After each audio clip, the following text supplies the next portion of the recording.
Welcome to Mentor. I'm Marco Bertozzi. And I'm Rachel Forde. And we are the founders of TheZoo.London consultant collective and executive search business.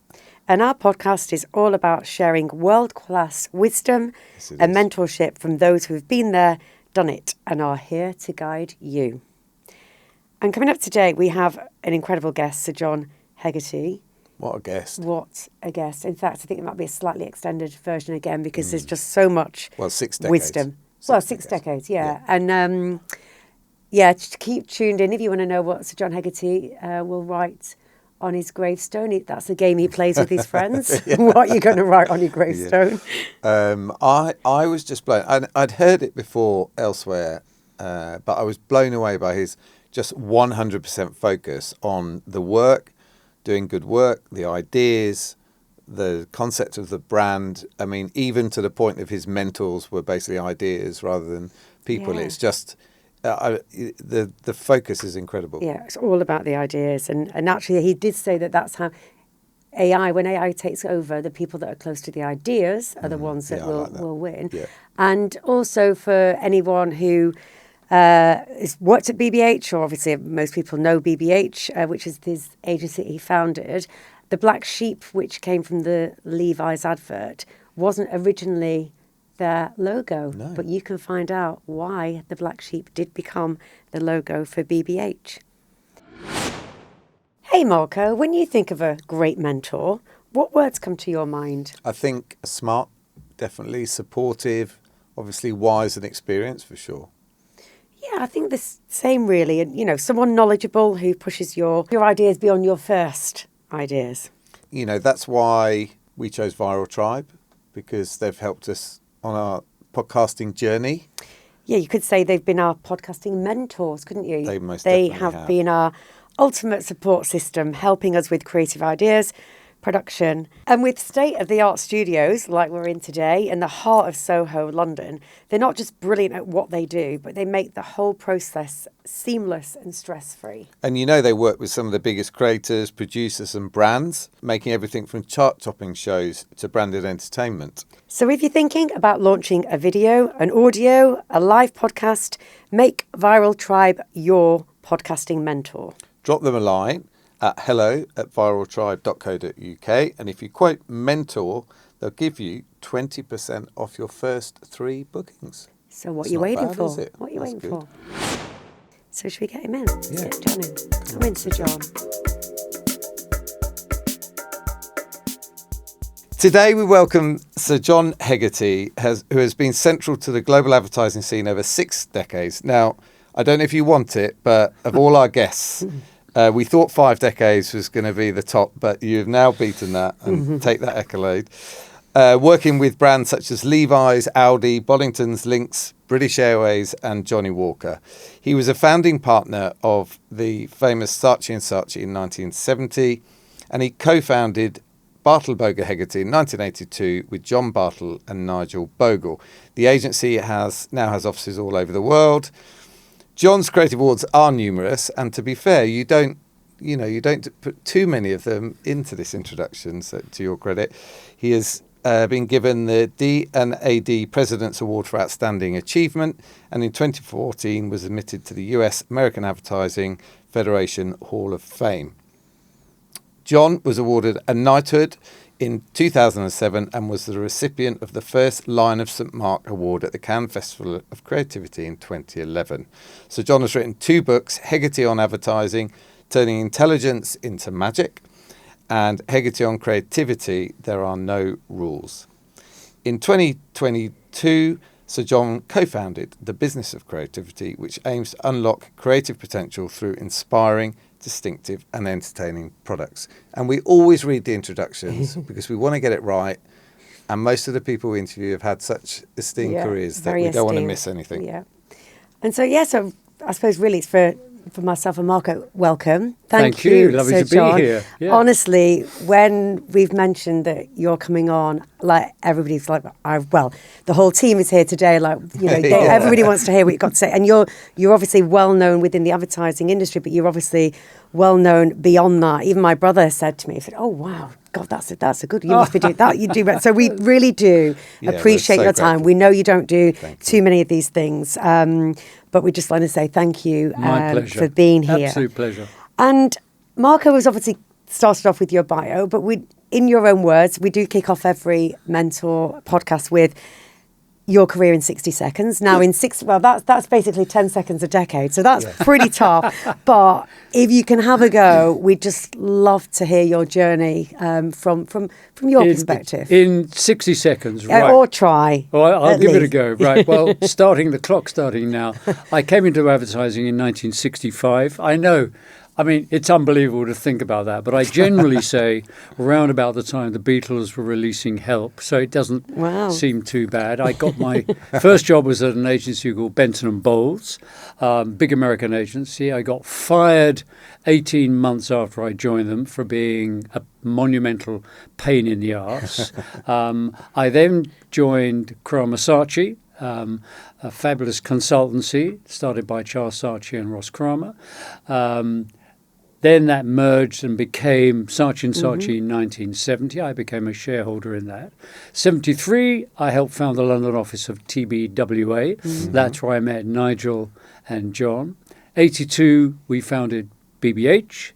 And in 2014, I founded the Garage Soho, which was an early stage investment company helping businesses get going, entrepreneurs get going, and helping them understand it's about brands. And then 3 years ago, we started the business of creativity, which is about teaching businesses about creativity. Creativity is the future. How was that? That was amazing. I think that was totally on brief. And I'm just thinking, I mean, I did read... I want to be timed on that, yeah, by the way. we weren't that late, Sir James. But thank God you weren't put off that so early on in your career. And have you always tried to be a monumental pain in the arse? Well, it was an interesting time because at that period, the mid-'60s, the creative revolution was happening in America, in New York. We came in, a whole group of us came into the advertising industry. Because I went to art school. I was going to be a painter, but then I went on to be a graphic designer at the London College of Printing. And through there, I got into advertising because I just loved ideas. And it was the industry that really sort of celebrated ideas. It was, I always say, if you walk around a good advertising agency, what's the phrase you'll hear more than anything else? It'll be, so what's the idea? And I love that. But we were a whole group of people who came into the industry then. People like David Abbott, John Webster, David all those people were coming into the industry thinking we could make it really better. It could be something fantastic. And that took some time for that to land, but eventually it did. And so we were coming in. There was an old school who were doing all this dull, boring advertising. We wanted to change it. And of course, when you come in at the age of 21 and say to all these people what you're doing isn't very good, they don't take it. They take it rather badly. And so in the end, they go, do you know, I think your future lies somewhere else. And so you get fired. But it was it's always I always think you need to be fired at least once in your life to know that, one, what it's like, two, that you've got to hold on to your beliefs, and three, that you will find something else. Don't give up. There's a lot of, obviously, with all the changes in corporate restructuring at the moment, there's a lot of that about. So what did you take away from that? What was your sort of own personal lesson from, or how you dealt with it in terms of the rest of your career? Well, there is an element of you which is fearful because you think, oh my God, is this it? Is it all over? But I genuinely felt that what we were doing was right. The way we were thinking about advertising was right, and it was the future. So that sustained me. I kind of had great friends that I'd met. I was very lucky. The first job I had, I was put to work with a new young writer, a guy called Charles Saatchi, and we worked together. So I knew Charlie. Then I'd met Ross Kramer, who was a wonderful, wonderful art director. And so there were people you knew who'd said, you'll come through it. Don't worry about it. Yeah. And eventually, I did did get the job I wanted, and then it sort of unfolded from then on out. Yeah. But it's good. I mean, it's fine for me to say now, looking back, but it just sharpens your point of view, and teaches you maybe also how to say to people they're not right. Yeah. You know, maybe I was a bit aggressive. I don't think I was, but I think when I look at the people who were there, who'd been doing what they'd been doing for as long as they had, and you come along and say, this is rubbish, and you're 21. But you're looking at all the great work coming out of New York and say, this is what people love, and you're laughing at it. You're not, you're ridiculing it. So you kind of know you're right. Yeah. I heard that belief, though. Sorry, I think that's something to really hold on to. Yeah. Have courage in your beliefs, and I think that's really good advice, that you've got your instinct. I think, and I think, today I always say to creative teams, or creative people, what's your philosophy? What is it you're trying to do? What is it you're trying to say? Why are you using your creative skills in this way or that way? What are you doing to make a difference? And I think it's fundamentally important that you've got to have a belief system that drives you forward. And I think not enough people talk about that or think about that. Yeah. What is it? You listen to a great painter, a writer, a filmmaker, they talk about their beliefs. And the phrase you always hear them say when talking about their next piece of work, what I wanted to say was this. And it's, even though you're working in advertising, what is it you want to say? Yeah. Even though you're working for brands and you're committed to what they want to do, but actually it's your point of view that you're engaging and you're projecting work through that. Yeah. And advertising has such an incredible influence on culture. And I think we're only just possibly coming to realise that. But I think because great advertising, great brands make themselves a part of culture. I mean, if you do that, then your brand is more valuable. It's not just a product. Yes. It becomes a part of culture. And I think great advertising and great communication, great thinking actually does that for brands. And not enough brands today realise that, actually. I think that's one of the problems, is they don't understand, the value of becoming a part of culture and how you go about doing that. I often say, we talk about brands, and at the core of a brand is trust. That's why they came into existence, and we know the story. But I think a modern brand today, a great brand, is also a movement. It's more than just a brand. It's more than trust. It is a movement. If you think about what Apple did when it launched, it was a movement. It was like, power to you. You can take control. Nike, just do it. It was about release your inner self. Go out there. And it wasn't just selling you a running shoe. It was selling you a way of thinking, a way of being. And I think great brands today become that. Whether, Elon Musk and Tesla and all that, he's whatever you think of him. But when he was at his best, he was saying, this is the future. This is what a car should be. Yeah. And that makes it a part of culture and creates more value for that brand. So it's important that brands think like that. And I think when you said about the power, and if you I think that ultimate trust and then beyond to a movement, if you ask the average person, or especially the young people, they trust brands more than they do politicians and police people, thought, which is a thing. But that's so it's not just a power, but there's a slight responsibility on brands as well to try and do the right thing. I hope in some ways they trust brands. I'm not sure I actually agree with that.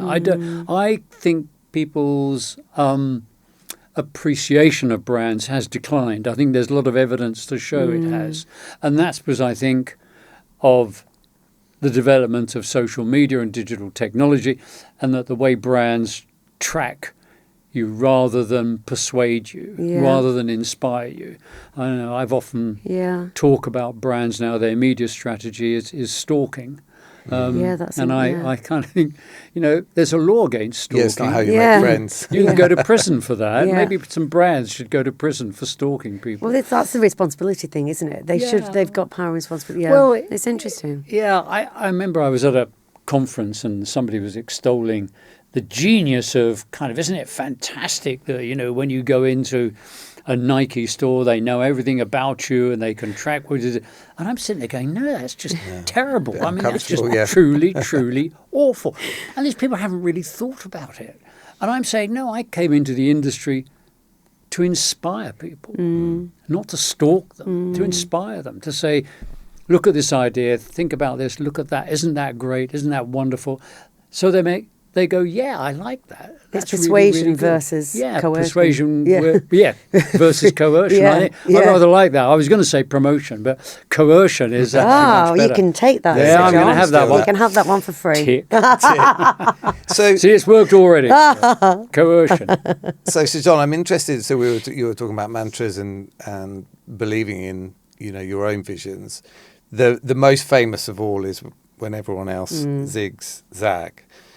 That has featured as a advertising idea, obviously BBH line and probably yourself. So how is that like when you think back in any of those scenarios? How do you advise people to think about that? Like how has it benefited you?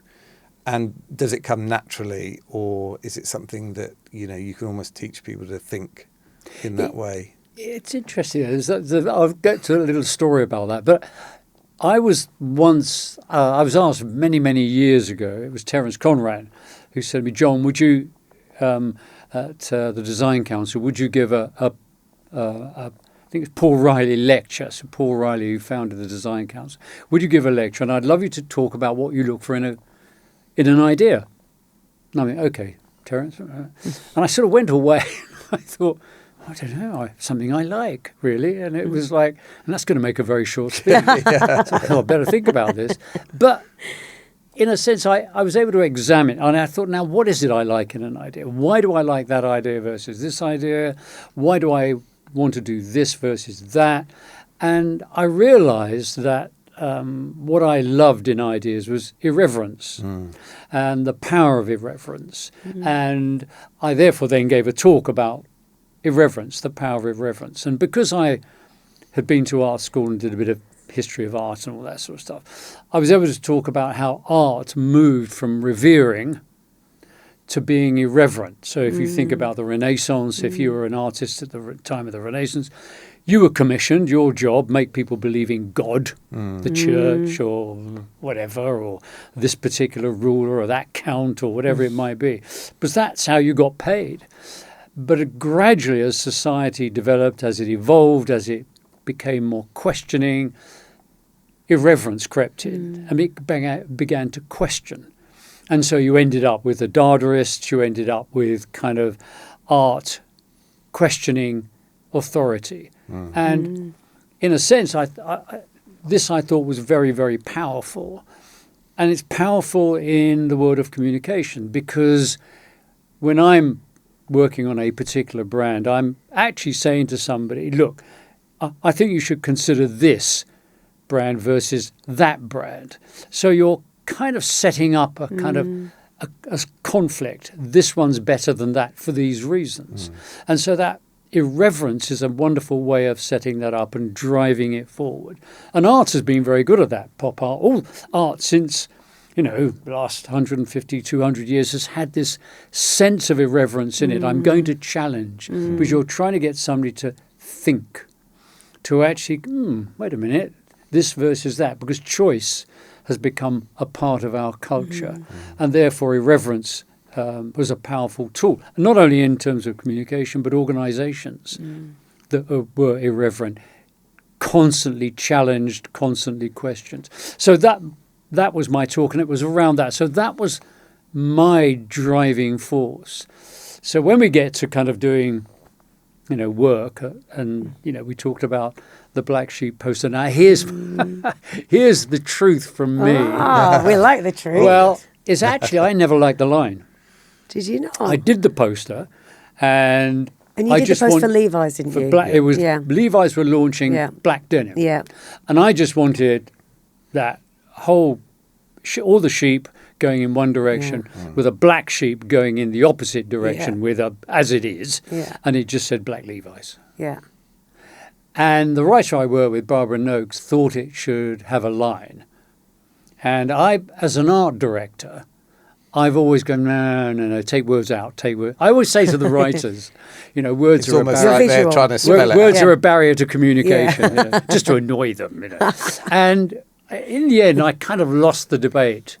And to this day, despite when the world zigzag, which actually wasn't an original line, it was a line that was out there, I thought diminished the poster.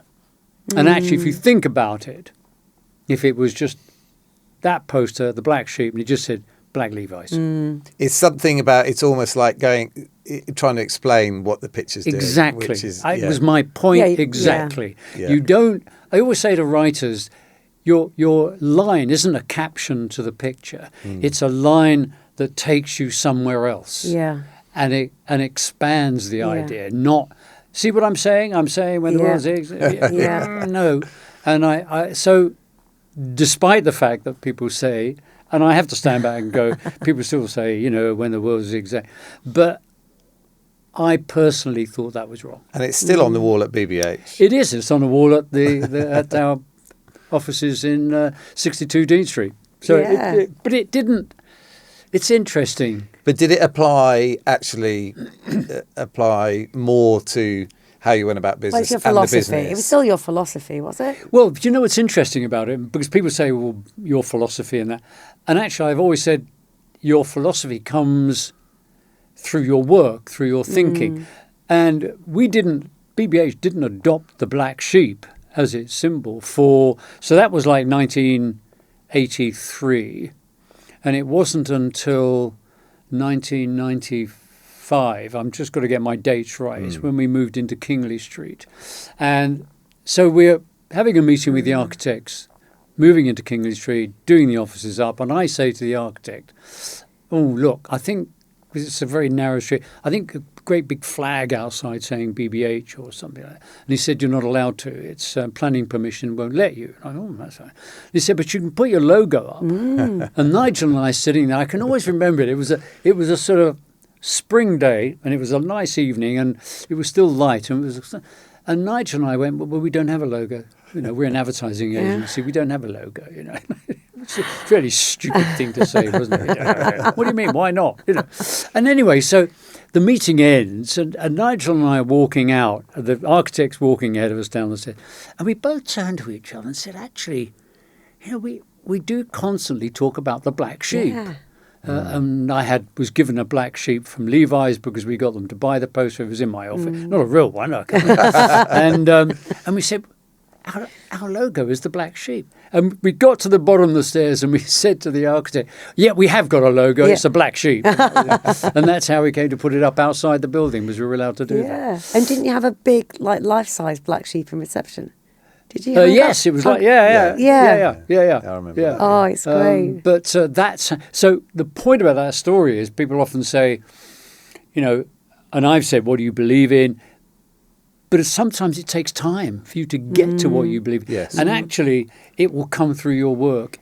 If you let your work do the talking for you, you'll get it through that. As long as it is your work and it's not borrowed work. As long as it's you that's speaking. And that's why it's so important that you put yourself into your work. And then that's the true you.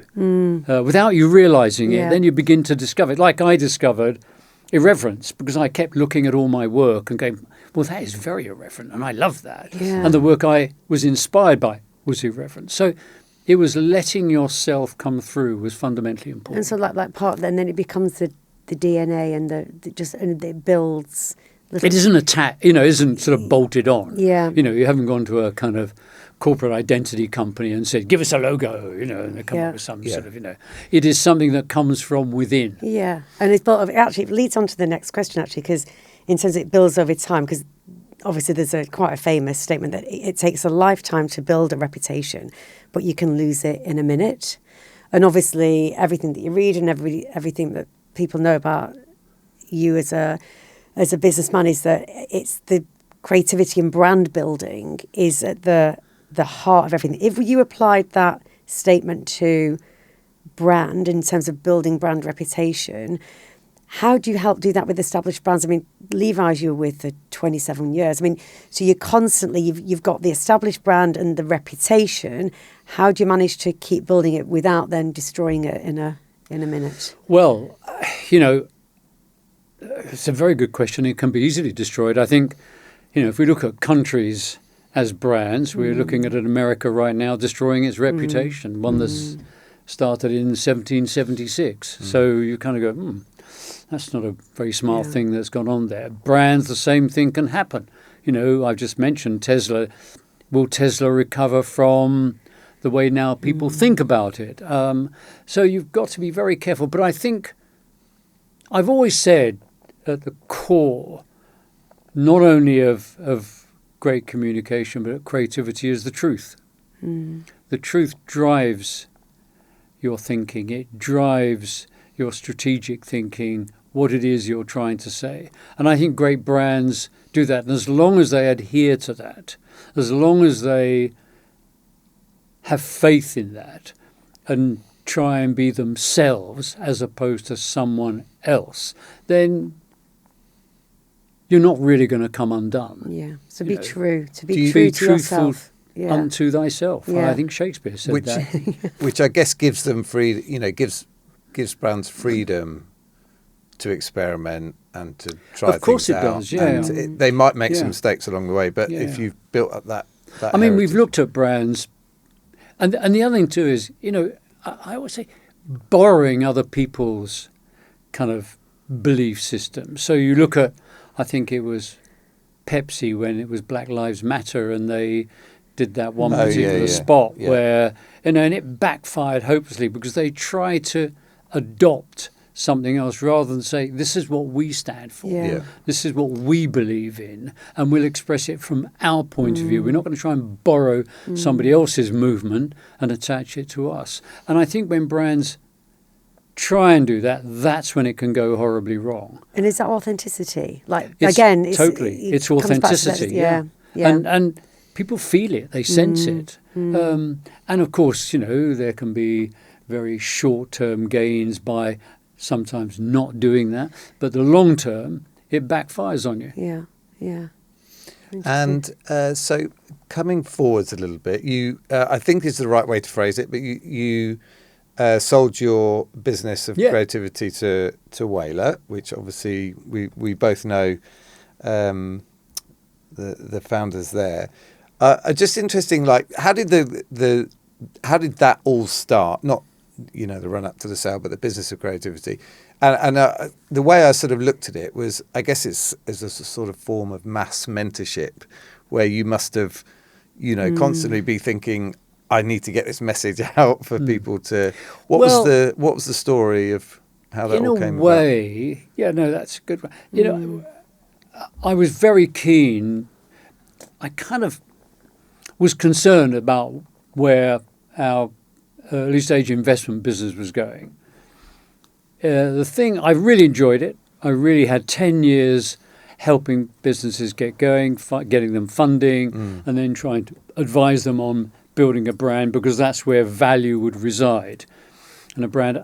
The thing that I would say is disappointing is how few of these entrepreneurs understand brands, understand the value of a brand, and understand what it takes to build a brand. To build one, And I think that's one of the great tragedies. So I could see that this business was sort of not struggling, but it was going to struggle, and that I wanted to create something else. And like I always say, you know, do interesting things and interesting things will happen to you. All right. So during COVID, I was being constantly asked, would I give a talk to, you know, major marketing companies and, you know, Heineken and people like that.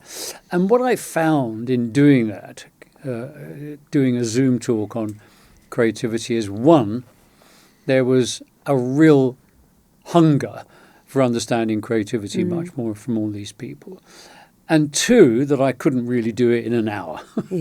And so I came out of COVID saying to my partners, look, I think we've got to do this properly, because we were talking all the time, and that we should create a course called The Business of Creativity, explaining to businesses that creativity is fundamentally important to their future. It isn't something that when you go into most companies and say creative, they go, oh, well, we're not creative and why do we need it, or whatever it might be, And of course, what they don't realize is starting a business is a creative act. Continuing a business involves creative acts, innovation, at the core, which is creativity. So I was on this kind of mission to kind of create something to take to businesses. Also, that gave me a segue out of having to do all these the early stage investment company, and gave my partners a future. Yeah. Because I didn't need it. I enjoyed doing it, but I didn't, I'm 81. For Christ's sake, Can I just say, looking we want to know the secret. I mean, my goodness me, looking well, incredibly well. Get lucky. I get lucky and eat the right food. And so I was very keen for them to have something that they could take on, but also to kind of create something of true value that we could sell to businesses. So that's really how it came about. And now we've developed it. We've done other courses. We're doing other things.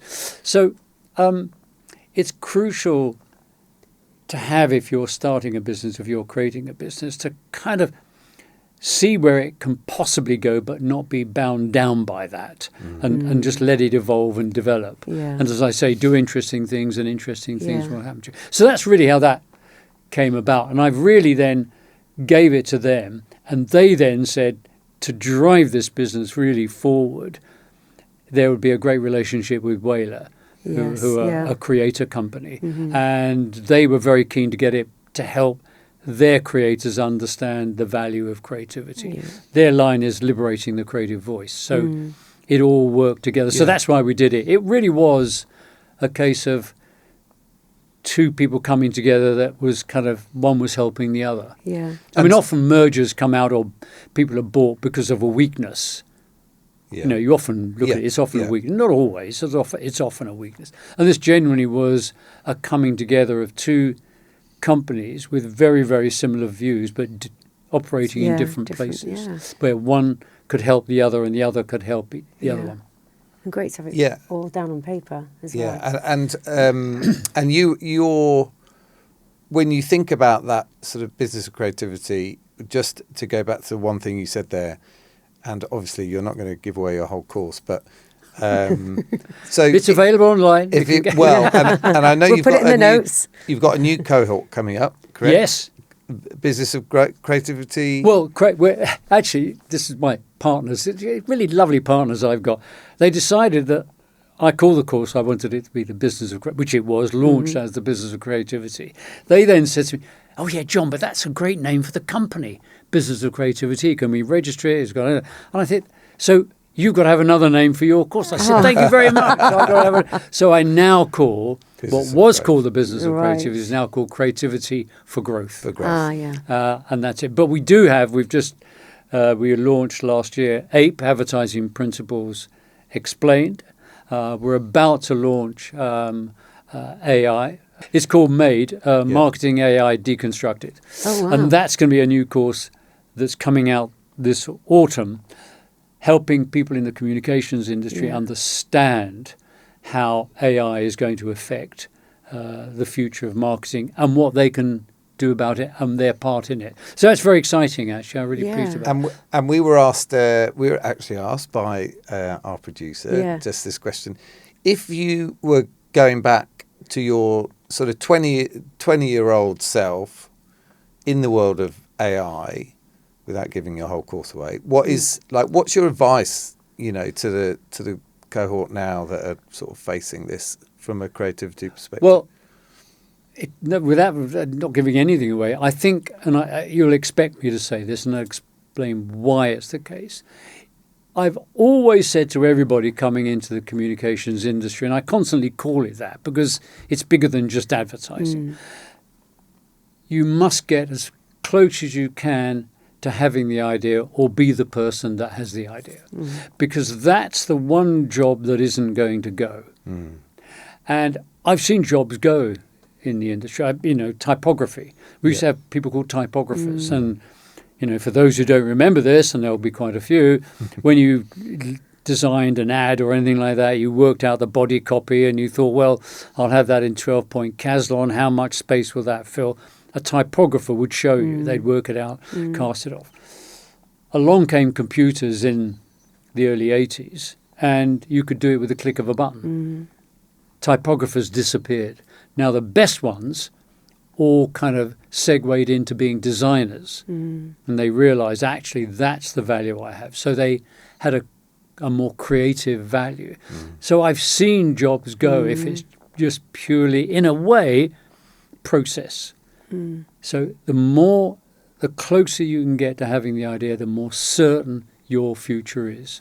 Because AI is going to be amazing, I have to say. It's going to be, we're in the foothills of it. We don't even really realize how amazing it's going to be. Two things about it. One, it's kind of democratizes opportunity. So anybody now can do it. The other is it's not a tool. It's something you collaborate with. Yeah, it's a co-pilot. Yeah. So, but you've got to be the one that drives it. Yeah. You've got to be the one speaking to it. You've got to be the one telling it, no, that's not right. I want this. I want to imagine this. Now help me imagine something better. Yeah. And it's about your imagination linked to AI's depth and spread of knowledge and understanding. That's the future. Yeah. Because I know there's lots of now who are the top prompters, but you can't be. You've got to have the imagination to be able to prompt. But it's actually how do you work with the AI to get the best? Because you do have to explain quite a lot. I mean, we use it quite a lot in our business, and you've got to explain quite clearly exactly what you want. But no, that's really interesting. And James, the producer, will be happy. And I think the other thing about it too, actually, this is an interesting point. We're an industry, or I say we as the advertising communications industry, although technically I'm not in it anymore. But we've always worshipped at the altar of youth. And listen, let me tell you, I played that card as hard as I could when I was young. But I would say that when I came into the industry, the age of 21, we did look back to the greats and we learned from them, the Bill Bernbachs, the David Ogilvies, the kind of, George Lois, Mary Wells, people like that. We did look back. But today, I think the industry has failed to do that, and it worships even more at the altar of youth. But, and here's the killer, with AI, because of copyright, you've got to be very careful. Copyright is going to become an issue. An older creative person, a creative with a greater volume of work, has actually more value. Because they can reference all this thinking. It is theirs. They can reference it. They don't hit copyright problems. And they have a hinterland that they can use to project their ideas. So in a way, AI is liberating us from this kind of kneeling down and worshipping at the altar of youth, which is wonderful. As I say, don't get me wrong. I love it. And when I was there, I was using it. But now there's a chance. And I think AI is going to flip a huge number of things. And I recently did a little piece on it. We've always said the marketing director should be on the board. In fact, the marketing director should be as close to the CEO as possible. Because it's business and it's growth. Because in the end, what are you? But a brand. Now, why isn't the person who is in charge of driving that not the most important person in the company after the CEO? More so than the CFO. Much more so. Now, the opportunity is for that to happen, because if marketing directors get it right, they're the ones that really will understand the relationship between AI and how you market in this new world. Because that marketing director is going to go to the board and is going to say to the board, do you know something? Most of you won't be here in 3 years' time. AI will be doing your job. There'll be an agent for you. There'll be an agent for you. There'll be an agent for you as you go around the table. CFO. There'll be an agent for you, not you, Marco. Marco can't be replaced, so I'm not going to fire him. The CFO. I'm going to get AI to do that. Yeah. Why do I have to pay this person, I don't know, whatever they're paid, to sit there and hold the company back? Yeah. I can get AI to do it. Yeah. So here is an amazing opportunity for, one, I said, older creative people. You've got this wonderful sort of history of work that can be utilized. AI can bring it up to date. It can show you how to use it. It's your work.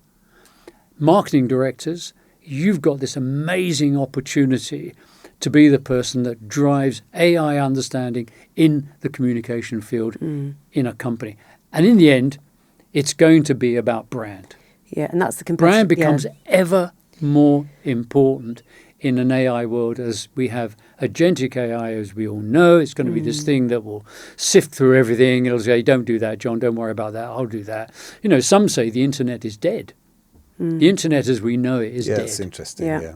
You know, because why do I go online to Google and go that? I can just go on my agentic AI will just say, John, I just ask it. Yeah.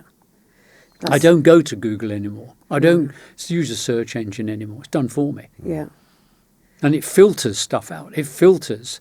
And it kind of has an understanding because of an awareness of what I do and of the sort of things I roughly like. And then I challenge it. Go, I'd like to do a bit of that, really. Okay, fine, I'll get that for you. Don't worry about that. And then how does the brand then become part of my world? Yeah. And that's where the marketing director has the real skill. And that's the competitive edge, I suppose, isn't it? That's how you're going to... Yeah, it's really going to be interesting. I think it's a huge opportunity, and I'm hoping that marketing directors understand it. That's their tool to get onto the board. I think they need to do your course. We can do. They can buy your course and do your course. We'll put a link in. We'll put a link into the course. Yeah, they should do it. Yeah, they should be doing it because it is phenomenal for them. Yeah. They absolutely understand it. Yeah. And there's a great line in the course that a wonderful guy, Stephen Wolf Pereira, who's been working with AI for 25 years. Because it's been around a long time. And he said, anybody who tells you they're an expert in AI, they're not. Yeah. They're not. Because it's changing so fast. Yeah. I will give you my experience of how it's going to be. But I'm learning today, tomorrow, and the day after. We're all learning, aren't we? We are. Just to bring it, because that's a lot of talk about AI, which is going to be the future. But you do talk about believing the power of your ideas. As you say, even in the world of AI, be close to the idea. You also say, and I like this, fear of failure is the enemy of creativity. Which is another, and you know, if you innovate and fail, at least you learn. But if you play it safe, you just produce forgettable work. Now, this really leads into our question that we asked, and I know your wife can only allow one word, fuck, but you know, obviously, I would have thought there have been moments where you've innovated and failed, or maybe you didn't. But we ask it every week. What was your biggest fuck up, Sir John?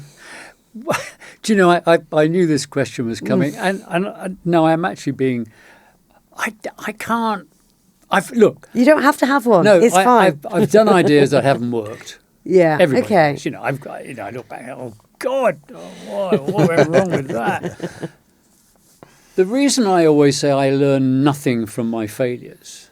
Now, if you're a research scientist, I'm sure that is very, very apt. You know, how you go about developing a new drug, a new discovery or whatever. There are all kinds of processes you go through, and I'm sure failure teaches you. But if you're doing what I'm doing, which is I'm trying to come in every day and have a new idea, and that new idea can't be like yesterday's idea. Failure is built in to what is going to happen, just like it's going to rain. You know, it's going to rain. So if you then fear failure, if you then go, what has that taught me? The only thing it's taught me is ignore it. Yeah. Because what will happen is if I really become concerned about it, I'll then begin to go, right, now how do I do my next piece of work?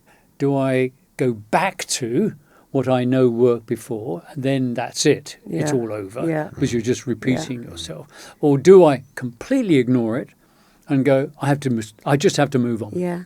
One of my favourite sayings is feel the fear and do it anyway. That's I love that one. just like It move is. forward. You've got to keep moving forward, haven't you? You know, because I think it's especially the case in our industry, and I think maybe in fashion as well. You know, you did something, it didn't work, you go, fine, okay, I just move on. Yeah. But, you know, if you're, you know, I always say this, if you're in the music industry, you know, if you're Mick Jagger, you can go around the world singing Jumping Jack Flash, and the world still turns up and applauds you, and the fact that was written in 1968, you know, it doesn't really matter. No, I couldn't go into a meeting and say, hey, I've got a great idea, I had it in 1968. You'd be laughed out of the room, wouldn't you? Get out. And they'd be quite right to do so, because it has moved on. Yeah. And so you've got to be relentless in the belief in your ability to have something different. Yeah. And difference is fundamentally important, because otherwise, why is the brand there? Yeah. If the brand's the same as everybody, well, what's the point in it? Why have two? Yeah. Get rid of it. It's a waste of time. Yeah.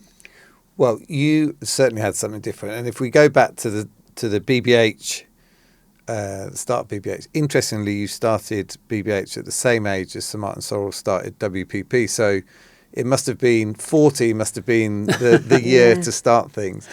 I wondered, I think by I the was way... 38, actually. I'm just thinking, my maths is... I'm never very good at that. Hold on. Were you together at Sarchi's? No, I didn't know him at all. You didn't cross over. No crossover. He and I have a kind of... we have a public spat constantly. Oh, is that respect for each other in a way? I don't know. Well, he keeps talking about data and algorithms, and I keep talking about creativity. So you're the counterbalance. And then he was very rude about me at a conference, and somebody got up and said, "Oh, John Hegarty says this about data," and Sorrell said, "Well, Hegarty's a dinosaur," and.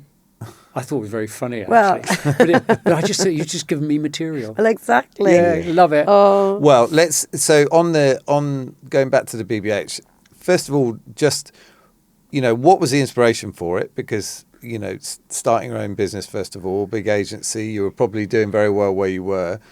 And I think, like, to sort of bring it to modern day, what's your advice for people who are maybe sort of considering starting a business, whether it's agency or anything else, but considering starting a business, and advice for them? Because I know there's we know a lot of people that we talk to that are kind of, should I go back into corporate life? Should I start my own business?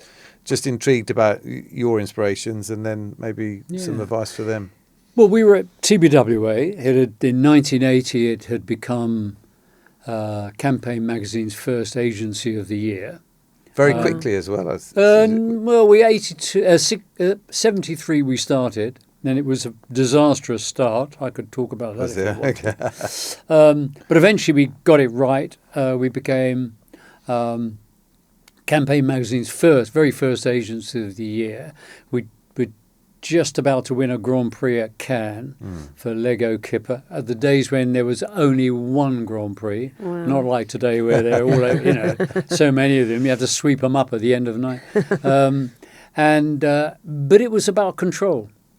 It was about controlling your own destiny, controlling the kind of work that you wanted to produce, developing relationships with clients that were long-term, that you knew that you were in control of. I mean, we did enjoy it at TBWA, and it was a great experience, but it was becoming a global agency.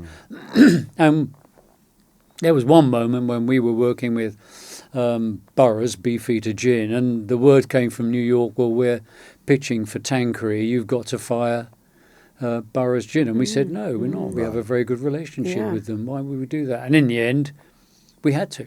Yeah. You know, because we were instructed. America said, do it. Because TBWA had gone to America. Tanqueray was very big, very important for them to win that. So we were compromised. And so you could never again look a client in the eye and said, this is what will happen.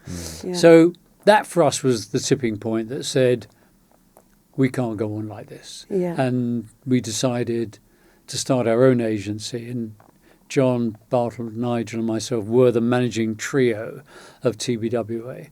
And so we left in 82, and that's exactly why we did it. Wow. And that must have been big headlines at the all time, three I of imagine. you. It was, leaving. well, I hinted at our kind of launch of TBWA in 73 was, if you want a demonstration of how not to launch an agency, I could take you through that one. It was disastrous. And we learned from that lesson. And when we weren't in control of it. TBW&A were in control of it. And, we were. And but in 82, we decided, obviously, we were going to control how we launched it. And we worked with Campaign on doing it. Yeah. And it was a kind of a great way of launching an agency, because we literally planned out each week for about 5 weeks what we were going to say. What was the communication plan? The communication we were plan, going to, and it was all worked out. And that was by working with a wonderful editor at the time there, Bernard Barnett, and about how, we trusted him. Yeah. We said, we're going to work with you, Bernard, and this is how we think we should do it. And he said, no, do it like this. And he advised us on how to do it. And he was brilliant. Wow. Bernard Barnett was absolutely brilliant. And it was absolutely fabulous launch. What was the highlight of that launch for you then when you think about the highlight was the eventual thing of saying to everybody that we weren't going to do speculative creative pitches. And that, of course, at the time was like, what? But that's how you want to pitch. You were asked to pitch, and you had to present your ideas. And we said, and actually it was Nigel Bogle's idea. It wasn't my idea.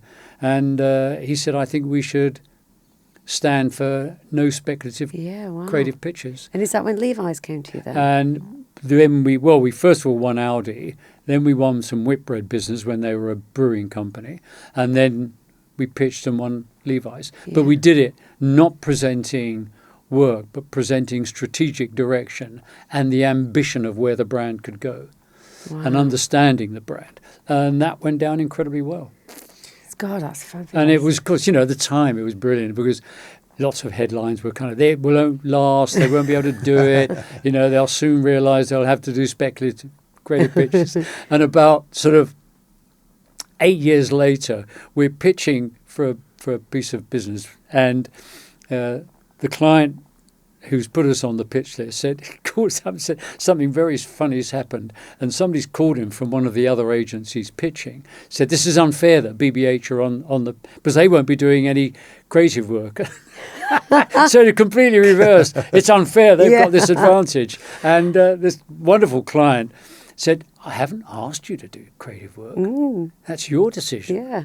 And of course they didn't know how to pitch not presenting creative work. So, and actually we won that one. That's very true. And didn't you win Agency of the Year then, like literally 2 years after you? Then we won it about 3 or 4 times through the campaign. Yeah, amazing.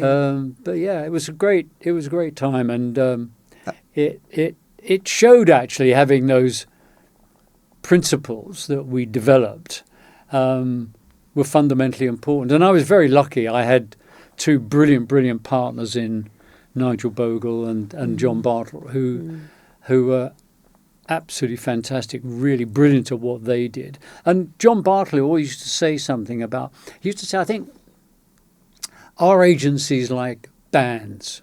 In other words, do they have a period of time? Do they have a 10-year period? And it was very interesting. We had this long debate, and I think part of our success was that we all respected each other.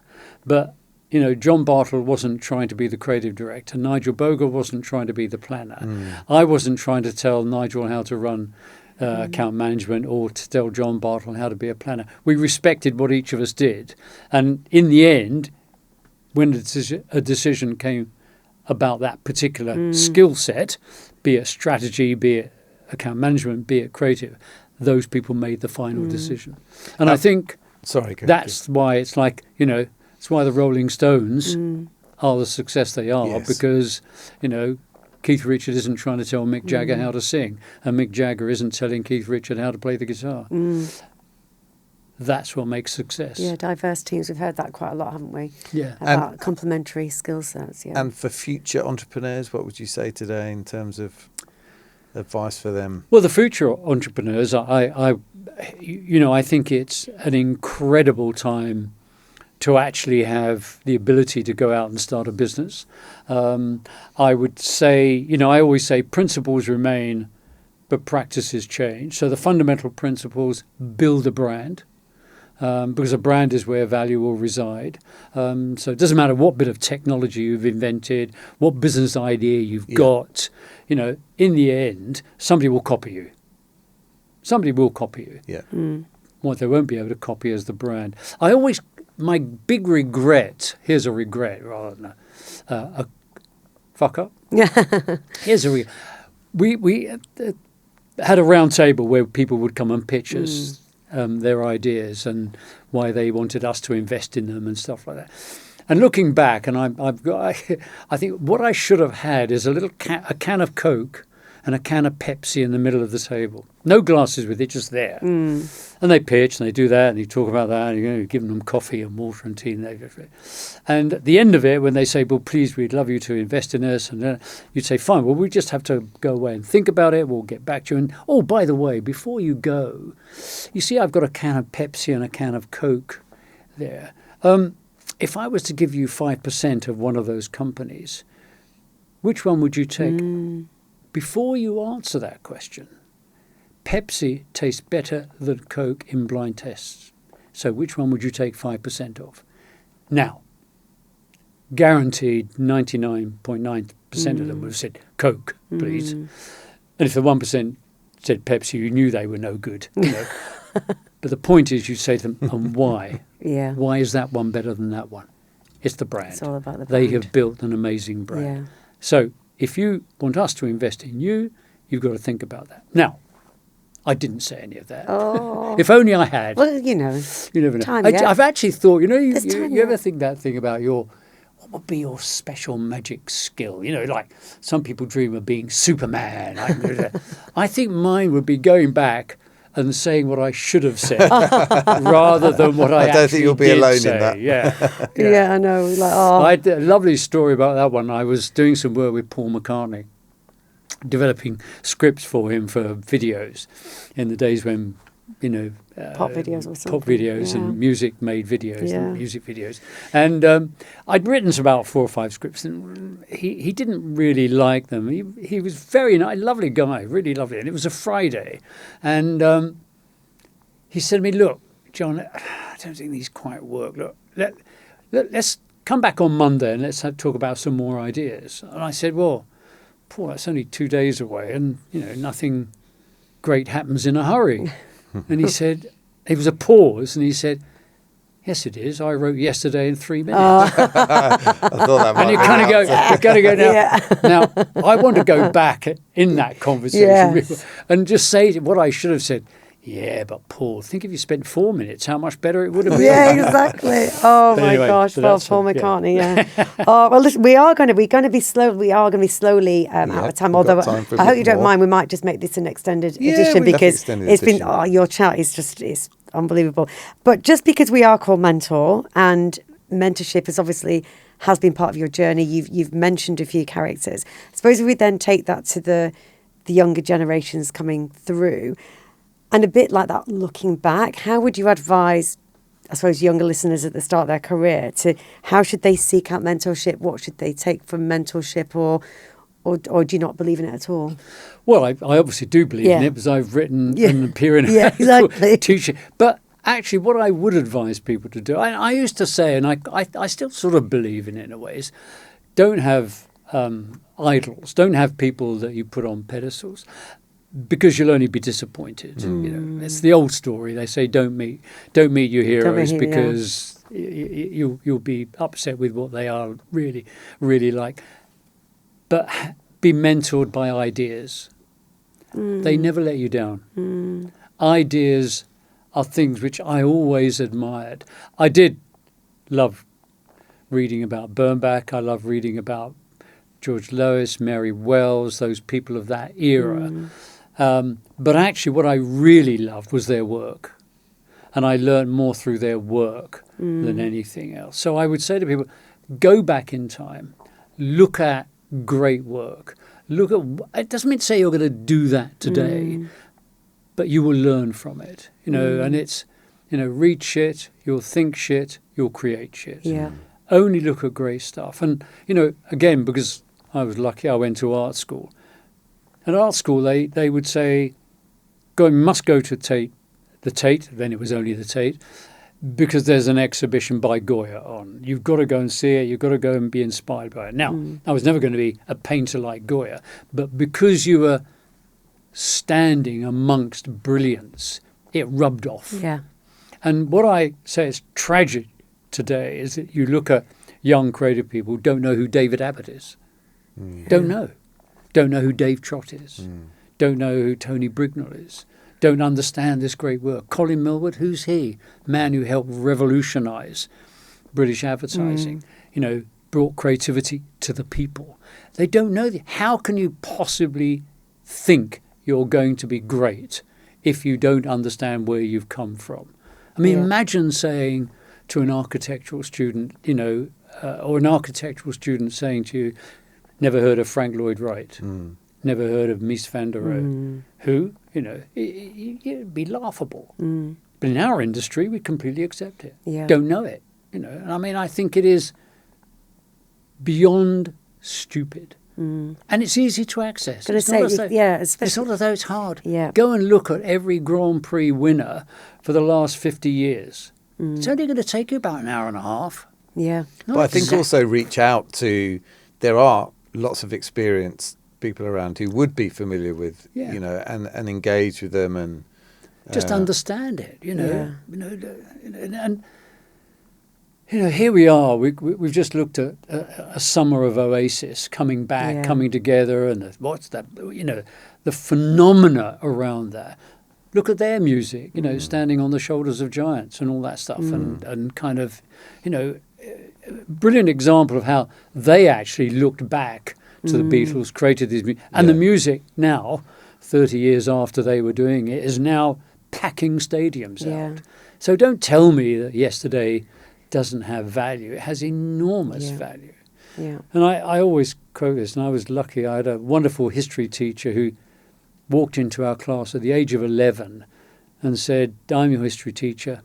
Just want you to know, history isn't about the past. It's about the future. Right. And we went, what? And suddenly we were engaged. And he was so right. I love that. That is a great line. Did you, so, looking back with wherever you may have, it might be an idea, it might have been a behaviour, it might have been something you heard. But when you think back over your career, have you picked up anything that you thought, that's brilliant, I'm going to definitely use that and take that with me? Pride. With pride, from somewhere else? From someone else. An idea from someone else. Or like, all the time, of course you do. About how to about that sort of influence your work behaviour and how totally. You learn from other bits of work. You learn from other thinking. And, artists learn by copying. Picasso copied. And that's how you develop as an artist. That's how you develop as a creative thinker. You copy, you emulate, and then you begin to go, actually, now I would do it like this. And suddenly it's like you're learning to fly. And then suddenly you take off. But absolutely, all the time. But, so did you have people that you did look up to, or because you obviously were changing the world a little bit in terms of how you approach creativity, but were there people there that definitely, but it was more their work. It's their much work and more ideas. Their work that, to me was more interesting because I learned more from that. From just looking at their work. Why is that good? Why are people talking about that? And you could analyse it, break it down. Again, I go back to my art school. Go to the Goya exhibition, go to the exhibition about, whoever, and look at it, stand in front of it, and learn from just being aware of it. And I think it teaches you so much without you realising it. When you're in amongst it kind of, it comes off the wall, it comes out, it permeates, it gets into your soul, it gets into your spirit, and then you begin to measure yourself against that piece of work, not against something that isn't very good. I always remember, when I was seeing portfolios and somebody brought in their work to show me, and I said, it's okay. It's it's all right. It's not great. And they said, well, it's, much better than all the work I see in current magazines. And I said, I'm not comparing myself to the work in current magazines. I'm comparing myself to the best that's out there. That's who I'm trying to beat. Yeah. And it was a sort of an odd moment, and I felt very disappointed for the guy, because I thought, this is someone who's never going to get good. He just didn't have the right ambition. You don't have the ambition. How can I be better than them? Yeah. And just as we do probably come to, probably selfishly, we can't take any more time from you. So, but we have found that our guests in the podcast, over the course of the 45 minutes, it's quite reflective, going back across your 6 decades. Is there anything that you would have done differently, apart from going into some meetings and saying the bits, but in terms of your across those 6 decades? Or do you just think, no, you know what, I'm just reflecting back, I wouldn't have done anything differently at all?